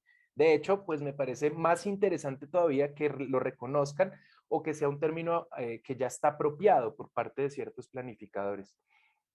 Creo que con esto termino, y qué pena lo extenso, no dije un argumento, sino simplemente impresiones, ¿no? Otras provocaciones que surgen desde mi propia interpretación de lo dicho hasta ahora por ustedes. Y lo último tiene que ver también con hasta qué punto lo de la acupuntura y las ventanas rotas, está bien, yo estoy diciendo que es metafórico, pero también es como un modelo de operación. Desde hace un tiempo en algunos lados ya existe esa confusión palmaria, que no sabemos cuándo una metáfora es un modelo, porque muchas metáforas son buenos modelos, ni tampoco cuando una metáfora pasa a ser un modelo o al contrario, ¿no? Hay un montón de aportes de parte de las ciencias sociales hacia otro tipo de ciencias que casi no se reconocen, que son metafóricos, dicen algunos. Por ejemplo, el concepto de código, que proviene de la lingüística y sin el cual los estudios sobre el genoma humano, digamos, serían otra cosa, ¿no? Si no contaran con ese concepto. Por mencionar solo uno. El segundo, tal vez más importante, es el de red, que la antropología elaboró hace mucho a punta de papel y lápiz y que hoy, digamos, domina el mundo. Entonces hay también un flujo, digamos, todo raro, todo oculto, por decirlo así, de conceptos, de metáforas, de modelos, no sé bien cuál es qué, que van desde distintos campos del conocimiento y terminan convergiendo, cristalizándose, por decirlo así, en las ciudades, que es donde, digamos, se terminan expresando, ¿no? Estas cosas, de este flujo de metáforas, de conceptos, de cosas. Sería interesante una etnografía de las ventanas rotas, por ejemplo. Es un título sugestivo para una ponencia, pero además es un tema que tiene una profundidad enorme.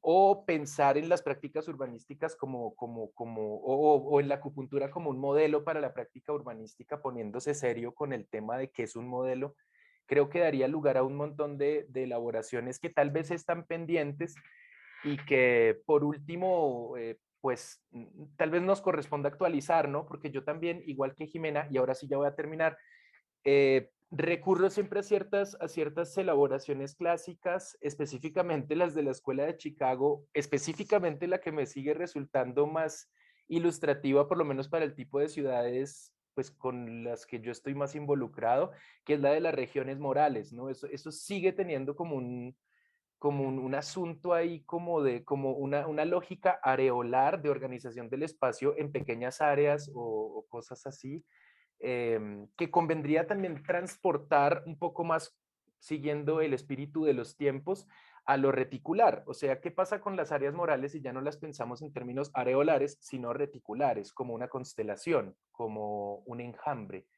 y no como pedazos que están juntos, que tienen una extensión precisa, etcétera? Bueno, muchas gracias y perdonen la extensión.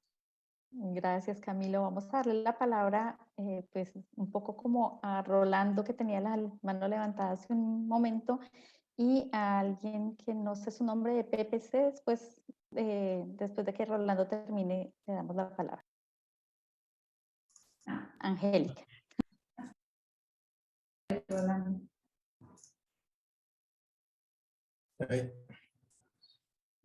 Sí, muy interesante lo que comenta Camilo, ¿no? También podría pensar uno que se trata de dos visiones, intentando resolver problemáticas urbanas, una racional, occidental, frente a formas consideradas no necesariamente como racionales o en el marco de ese pensamiento considerado como válido, tratando de hacer propuestas para contribuir a una mejor vida urbana, ¿no? Y justamente ahora que escuchaba a Andrés, quería tal vez traer a colación que aparte de del concepto de remodelación urbana vinculado a la cuestión de la seguridad, y él conociendo mucho más el contexto de Estados Unidos, no sé si él ha podido detectar que hay ciertos espacios urbanos en este país que han comenzado a ser apropiados por movimientos sociales o por grupos de gente racializada, excluida, pero para remodelarlo en torno a proyectos tal vez de economía solidaria, tal vez de recuperación del urbano en aquellos espacios donde el capital o los barrios obreros donde han quedado abandonados al venirse abajo las economías locales. Y justamente creo que sería importante discutir, ¿no?, el concepto de la remodelación urbana desde la perspectiva de quién, ¿no? De los actores, de los habitantes de los barrios.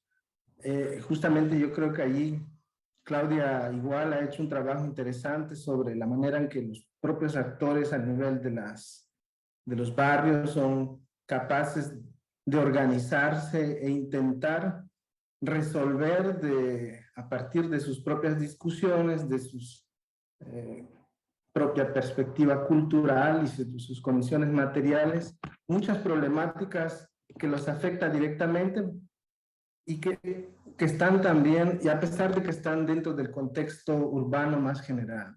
Entonces, no sé si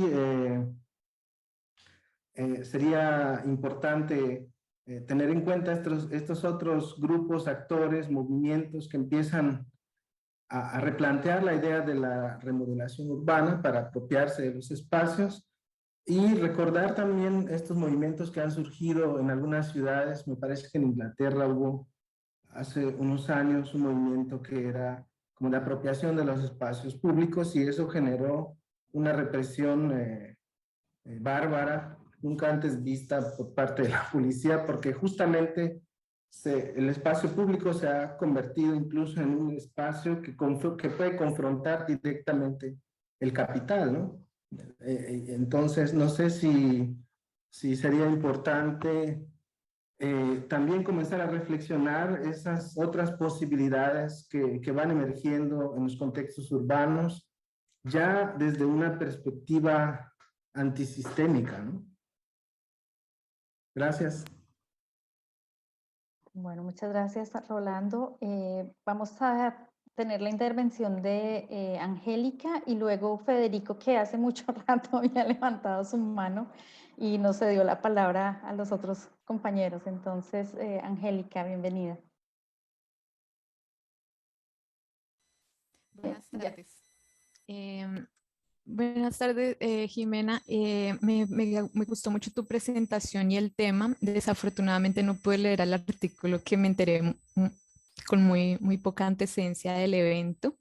Pero me gustaría preguntarte si tú conseguiste o también indagaste como la relación de la percepción de inseguridad más con agentes públicos, ¿no? No tanto por, digamos, el crimen o la violencia común, sino más si tal vez indagaste esa percepción de la ciudadanía de inseguridad o seguridad, ¿no? Con respecto a los agentes públicos en Buenos Aires y en Bogotá, porque yo sé que en Buenos Aires también hay un problema como lo que llaman gatillo fácil, ¿no? Y especialmente con vendedores públicos. No sé muy bien cómo es en Puerto Madero, pero sí sé que cerca pues es bastante militar así el asunto y pues bueno, es un patrón que ya vemos en varias ciudades, ¿no? Y es eso. Gracias.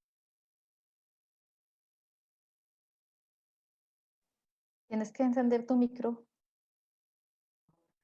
Yo específicamente no estaba, no lo trabajo, pero sí, digamos que dentro de esta gran perspectiva de la percepción de inseguridad, sí una de las fuentes de inseguridad sí tiene que ver con los actores uniformados o los agentes de seguridad como fuente de inseguridad.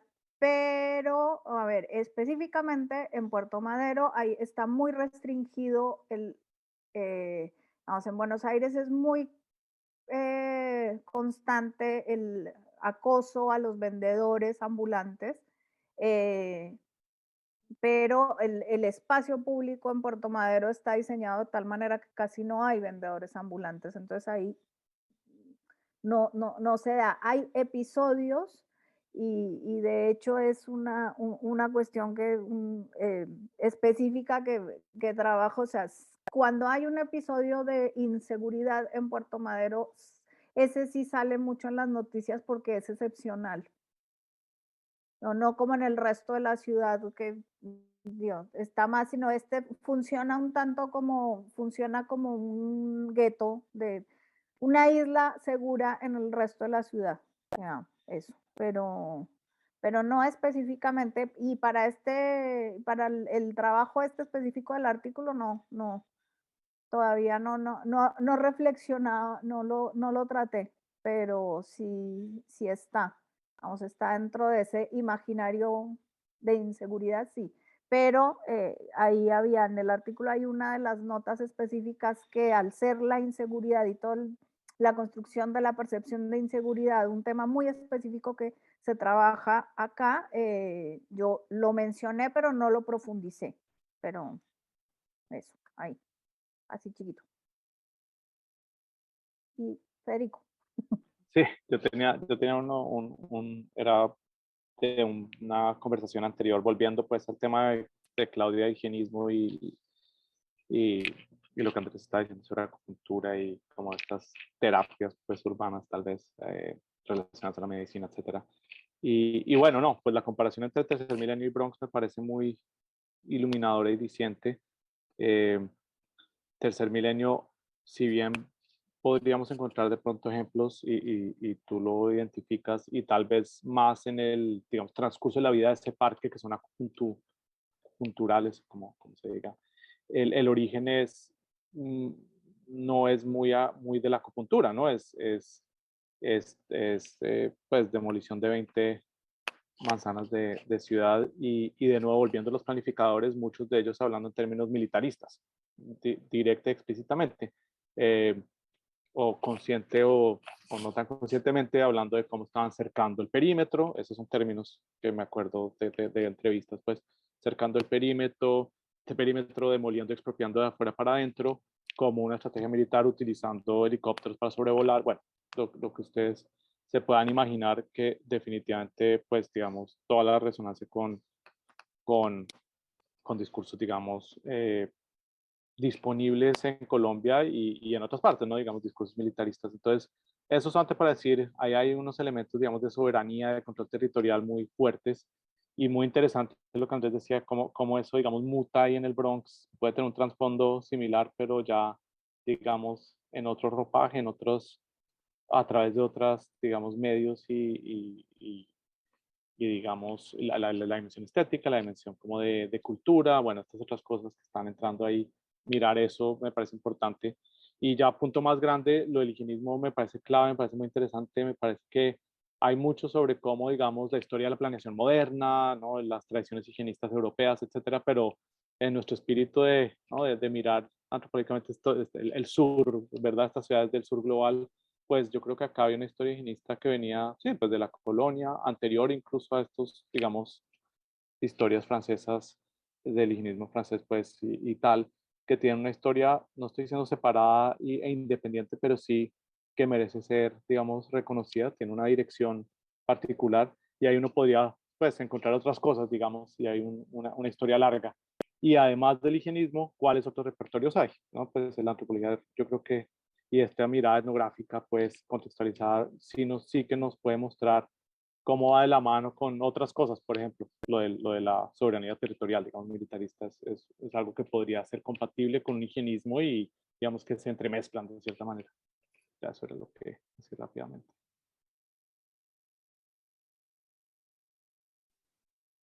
Bueno, no sé si alguien más tenga alguna otra intervención que quisieran hacer ya para ir cerrando, o de pronto ya Jimena y Federico irnos pronto dando como unos elementos de cierre de lo que ha sido esta primera conversa antropourbana. Bueno, pues creo que cubrimos bastante con la conversación, muy interesante. Gracias de nuevo por la invitación. Creo que hay eh, mucho para pensar en términos comparativos, como estábamos hablando, históricos, muchos conceptos grandes pues que vemos circular a lo largo y ancho, digamos, de América Latina que podemos como seguir, digamos, etnográficamente y entender sus efectos políticos y socioculturales. Creo que eso es algo importante y algo que hablábamos en una conversación preparatoria para esto y que ya salió en la conversación y que es un tema pues de academia no muy digamos relevante, que es la teoría que sale pues de las ciudades del sur global, ¿verdad? Y también las teorías que viajan de sur a sur, que mencionábamos eso en una conversación anterior también. Creo que hay harto ahí para pensar con este trabajo específicamente, con la conversación que hemos tenido, Entonces, dejar eso ahí, claro que eso posiblemente merecería un capítulo aparte, ¿verdad? Una reunión solo para hablar de eso posiblemente. Y gracias, Jimena, muy, muy, digamos, provocador e interesante el trabajo.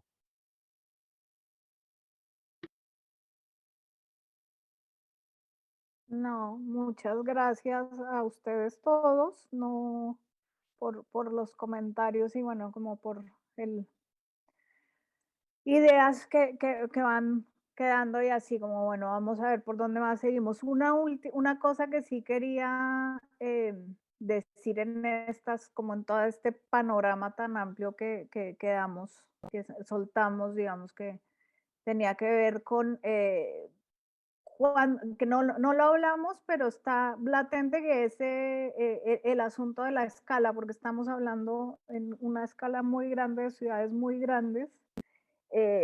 Después, ¿qué vamos a hacer cuando, cuando nos bajemos un poquito de escala a las ciudades intermedias, que ya sé que además casi todos acá están dedicados a las ciudades intermedias y a las más chicas? Yo creo que si hay una, o sea, otra de las cosas que tendríamos que ir pensando, y bueno, y que a mí, ya ahí sí, les cuento como una, como una cuestión mía ahora y de pensar en Bogotá, cómo se está pensando, y ahí ustedes lo saben más que yo porque están ahí, cómo se empieza la región metropolitana de Bogotá, o cómo pensar esas regiones metropolitanas que además que de hecho son como regioncitas chiquitas en la escala. Bueno, ¿cómo estaríamos pensando eso? Bueno, esas cosas me quedan ahí para anotar dentro de las muchas cosas que podríamos seguir hablando. Después, nada, muy estimulante charlar con todos. Y muy bien, espero que no se hayan aburrido mucho. Andrés. Quería agradecerles a Jimena y a Federico por haber aceptado la invitación y por pues, habernos presentado un panorama que, como dice Federico, de etnografía comparada puede ser muy fructífero, ¿no? A mí me quedó sonando mucho lo de, no solamente los comentarios de Camilo, sino el último comentario de Federico, porque pues me parece que tanto en ciudades grandes como en ciudades pequeñas, digamos, el enfoque militarista está en boga, ¿no? Entonces, sobre todo en las ciudades grandes, en Estados Unidos, por ejemplo. Pero también esto de la obsolescencia que habla Camilo, me parece como muy interesante, no había como, no me había detenido sobre eso, y creo que para Puerto Madero es importante, Jimena, porque pues se entiende como que lo novedoso, lo que está vigente, lo que está a la moda de las ciudades siempre va a estar valorizado, ¿no? Entonces, esto de la obsolescencia y la pérdida de valor de los suelos urbanos es muy interesante. Y no, pues agradecerles y voy a leerme tu artículo inmediatamente, que no había tenido tiempo de leerlo, pero me parece súper interesante. Y esperamos, pues, no sé, tú cuando tienes la sustentación de tu tesis doctoral, estaremos muy pendientes de eso. Ay, gracias. Yo también estoy esperando a ver cuándo está, pero ahí. Una cosa, y ahora sí juro que me callo, que me pasa con esto que estabas hablando de la obsolescencia y de las cosas que, digamos, que me pasa en general con las ciudades y cuando se habla de una tensión que siempre está entre lo que se conserva y lo que no debe ser. O sea, como que todos partimos de la idea de que de que vivimos en ciudades o que están en constante movimiento, pero ese mismo movimiento genera como que, ay, no porque no puede cambiar. Entonces, creo que es una cosa que deberíamos también pensar, porque los grupos humanos o las formas de vivir van cambiando. Entonces, hay momentos en que sí pienso en que, bueno, y no hablando de la obsolescencia que decía Camilo, pero también yo en general lo pienso más como en cuestiones patrimoniales. Entonces, ¿qué vamos a patrimonializar o a qué le vamos a dar valor y a qué no? Y quién y cómo y por qué y dónde, ¿no? Todo. Así que nada, ya se enterarán de cuando termine la tesis de doctorado y la entregue y todas esas cosas. Así que nada, igual vamos a seguir en contacto. Bueno, ha sido una sesión creo que excelente. Yo quiero agradecerles a todos y a todas las personas que nos han acompañado durante toda la sesión, por su presencia, por acompañarnos en esta primera conversa antropourbana. Agradecerle efectivamente especialmente a Jimena y a Federico por organizar esta conversa, por contarnos. No lo había mencionado al principio, pero pues no solamente, digamos, Jimena es muy experta ya en el tema de la renovación urbana, sino que Federico también tiene un trabajo, digamos, muy importante sobre este tema. En algún momento del chat les compartí alguna información donde pueden ir consultando también los que quieran y estén interesados en conocer un poco más los trabajos que tanto Jimena como Federico han ido desarrollando. Ahí los pueden consultar. Y queremos invitarlos también a la próxima conversa antropourbana. La segunda conversa antropourbana va a ser el 17 de agosto. Es un miércoles, también estaremos en horario de 4 a 6 de la tarde con la referencia de la hora Colombia. Vamos a tener la participación de Dari Marcela Ángel y va a conversar con la antropóloga Claudia Cáceres. Entonces están súper invitadísimos todos. Posteriormente les volveremos a compartir la invitación para recordarles, digamos, un poco cuando ya se acerque más esta fecha, como toda la información nuevamente en el chat. De todas maneras, acabo de dejarles la información donde también pueden consultar el artículo que va a ser, digamos, la base de la conversación con Dari Marcela Ángel. Entonces, para que ustedes tengan allí desde ahora, ¿no?, esta referencia y nos puedan acompañar también ese día. Pues les recordamos que pueden seguirnos también a través del Facebook de Red Antropourbana y bueno, que también pueden contactarnos a través de nuestro correo electrónico para cualquier pregunta, información y demás que ustedes tengan, propuestas. Como bien lo han dicho todos los compañeros, el tema es extenso y seguiremos justamente abordando en las diferentes sesiones temas que son de mucho interés, son estudios, digamos, muy actuales también y que nos parece que efectivamente dan para ir profundizando, ¿no?, en estos temas desde pues este enfoque, ¿no?, de la antropología urbana que nos interesa discutir desde los componentes de la red. Entonces seguiremos debatiendo sobre muchos más temas. Esperamos que nos sigan acompañando y pues nos despedimos por hoy de todos ustedes, pero ha sido una tarde supremamente agradable y de nuevo un abrazo a todos donde se encuentren. Les deseamos que acaben de tener un excelente día. Entonces, muchísimas gracias nuevamente a todas y todos por su compañía y a todos los que también hicieron sus preguntas y comentarios porque han enriquecido enormemente esta sesión. Gracias. Adiós, cuídense mucho.